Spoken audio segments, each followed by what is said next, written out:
সুপ্রিয় দর্শক, আসসালামু আলাইকুম। নিউজ 24 এর এখনকার আপডেট সংবাদে আপনাদেরকে স্বাগতম। প্রথমেই জানিয়ে দিচ্ছি সংবাদ শিরোনাম। কারাগারে অসুস্থ সাবেক শিল্প প্রতিমন্ত্রী ঢাকা মেডিকেলে ভর্তি। ছাগলকাণ্ডে আলোচিত সেই মতিউর ও তার স্ত্রী গ্রেফতার। সেনাবাহিনী কর্তৃক শারজিৎ সহ ৪৫ জনের পাসপোর্ট জব্দ, যা জানা গেল। লুৎফুজ্জামান বাবর মুক্তি পাচ্ছেন বৃহস্পতিবার। মধ্যরাতে সেন্ট মার্টিনে ভয়াবহ আগুন, ৩ রিসোর্ট পুড়ে ছাই। আপিল না করেও খালাস পেলেন তারেক রহমান। এতক্ষণ শুনছিলেন সংবাদ শিরোনাম। পুরো খবর পেতে ভিডিওটি শেষ পর্যন্ত দেখুন। সর্বশেষ সংবাদ পেতে চ্যানেলটি সাবস্ক্রাইব করুন। এবার বিস্তারিত। কারাগারে অসুস্থ সাবেক শিল্প প্রতিমন্ত্রী ঢামেকে ভর্তি। ঢাকা কেন্দ্রীয় কারাগারে অসুস্থ সাবেক শিল্প প্রতিমন্ত্রী কামাল আহমেদ মজুমদারকে ঢাকা মেডিকেলের মেডিসিন ওয়ার্ডে ভর্তি করা হয়েছে। বুধবার সকাল ৬টার দিকে কেন্দ্রীয় কারাগারে অসুস্থ হয়ে পড়েন তিনি। দ্রুত তাকে অচেতন অবস্থায় ঢাকা মেডিকেল কলেজ হাসপাতালের জরুরি বিভাগে নেওয়া হয়। এরপর তাকে সকাল ৭:15টার দিকে নতুন ভবনের ৬০১ নম্বর ওয়ার্ডে ভর্তি করা হয়েছে। কারারক্ষী চান মিয়া জানান, সকালের দিকে কেন্দ্রীয় কারাগারে অসুস্থ হওয়ার কারণে কামাল আহমেদ মজুমদারকে দ্রুত ঢাকা মেডিকেলে নেওয়া হয়। ঢাকা মেডিকেল কলেজ হাসপাতাল পুলিশ ক্যাম্পের ইনচার্জ মোহাম্মদ ফারুক বিষয়টি নিশ্চিত করে জানান, ঢাকা কেন্দ্রীয় কারাগারে থাকা ঢাকা ১৫ আসনের সাবেক শিল্প প্রতিমন্ত্রী কামাল আহমেদ মজুমদার অসুস্থ হয়ে পড়লে তাকে ঢামেকে নিয়ে আসেন কারারক্ষীরা। পরে তাকে মেডিসিন ওয়ার্ডে ভর্তি দেখানো হয়। ছাগলকাণ্ডে আলোচিত সেই মতিউর ও তার স্ত্রী গ্রেফতার। বহুল আলোচিত ছাগলকাণ্ডে জড়িত জাতীয় রাজস্ব বোর্ডের সাবেক কর্মকর্তা মতিউর রহমান ও তার স্ত্রী সাবেক উপজেলা চেয়ারম্যান লায়লা কানিসকে গ্রেফতার করা হয়েছে। মঙ্গলবার দিবাগত রাতে রাজধানীর বসুন্ধরা এলাকা থেকে তাদের গ্রেফতার করে ডিবি পুলিশের একটি দল। বিষয়টি নিশ্চিত করেছেন ডিএমপির মিডিয়া ও পাবলিক রিলেশনস বিভাগের উপকমিশনার মোহাম্মদ তালেবুর রহমান। তবে কোন মামলায় তাদের গ্রেফতার করা হয়েছে সে সম্পর্কে সুনির্দিষ্ট কোনো তথ্য জানাতে পারেননি ডিসি তালেবুর রহমান। যদিও দম্পতির বিরুদ্ধে একাধিক মামলা রয়েছে। সবশেষ গত ৬ জানুয়ারি তাদের বিরুদ্ধে ৩টি মামলা দায়ের করেছে দুদক। ১২৪ কোটি টাকার অবৈধ সম্পদ অর্জন ও সম্পদের তথ্য গোপনের অভিযোগে মতিউর রহমান, তার প্রথম স্ত্রী ও ছেলে মেয়ের বিরুদ্ধে মামলাগুলো দায়ের করে দুর্নীতি দমন কমিশন। কোরবানির জন্য ১৫ লাখ টাকা দিয়ে একটি ছাগল কিনতে গিয়ে আলোচনায় আসেন মুশফিকুর রহমান ইফাত নামের এক যুবক। এ নিয়ে সামাজিক যোগাযোগ মাধ্যমে তুমুল আলোচনা শুরু হয়। বলা হয়, তার বাবা এনবিআর সদস্য এবং কাস্টমস, এক্সাইজ ও ভ্যাট আপিলাত ট্রাইব্যুনালের প্রেসিডেন্ট মতিউর রহমান। এরপর আলোচনা চলে মতিউর রহমান ও তার পরিবারের সদস্যদের কোথায় কি পরিমাণ সম্পদ রয়েছে এসব নিয়ে।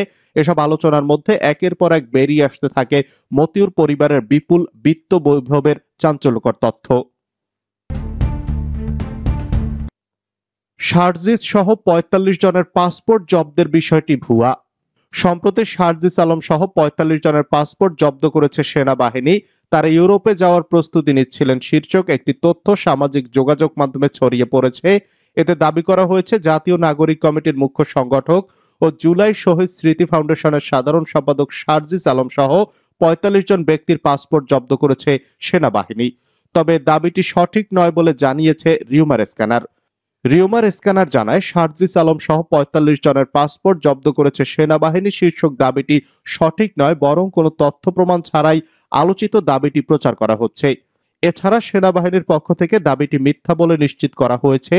অনুসন্ধানের শুরুতে প্রাসঙ্গিক কিওয়ার্ড সার্চ করে বিবিসি নিউজ 2470 নামক একটি ব্লগ ওয়েবসাইটে গত ১২ জানুয়ারি ব্রেকিং নিউজ, শারজিৎ আলম সহ ৪৫ জনের পাসপোর্ট জব্দ করেছে সেনাবাহিনী শীর্ষক শিরোনামে প্রকাশিত একটি প্রতিবেদন পাওয়া যায়।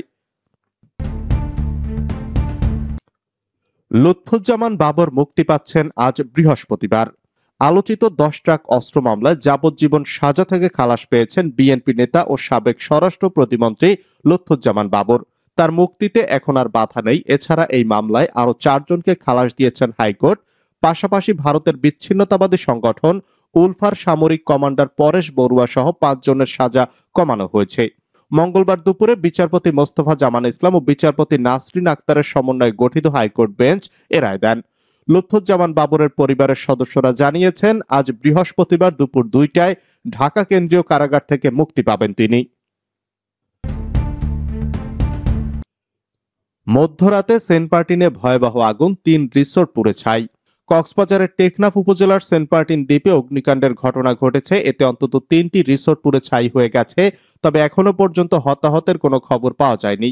মঙ্গলবার দিবাগত রাত 2:30টার দিকে দ্বীপের পশ্চিম সৈকতের গলাচিপা এলাকায় এই অগ্নিকাণ্ডের সূত্রপাত। বিষয়টি নিশ্চিত করেন সেন্ট মার্টিন ইউনিয়ন পরিষদের চেয়ারম্যান মুজিবুর রহমান।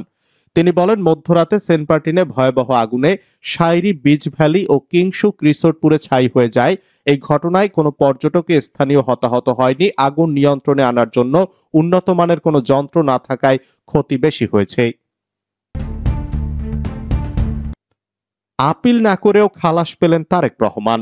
আপিল না করেও জিয়া অরফানেজ ট্রাস্ট দুর্নীতি মামলায় খালাস পেয়েছেন বিএনপির ভারপ্রাপ্ত চেয়ারম্যান তারেক রহমান। বুধবার প্রধান বিচারপতি সৈয়দ রেফাত আহমেদের নেতৃত্বাধীন আপিল বিভাগ এই রায় ঘোষণা করেন। খালেদা জিয়ার আইনজীবী কায়সার কামাল বলেন, এই মামলা ছিল রাজনৈতিক প্রতিহিংসার। বেগম জিয়ার উপর শেখ হাসিনা ওয়াজেদের জিঘাংসা চরিতার্থ করার এই মামলায় বিজ্ঞ আদালত সব আসামিকে খালাস দিয়েছেন। তারেক রহমান সহ যারা আপিল করতে পারেনি তাদেরও খালাস দিয়েছেন আদালত।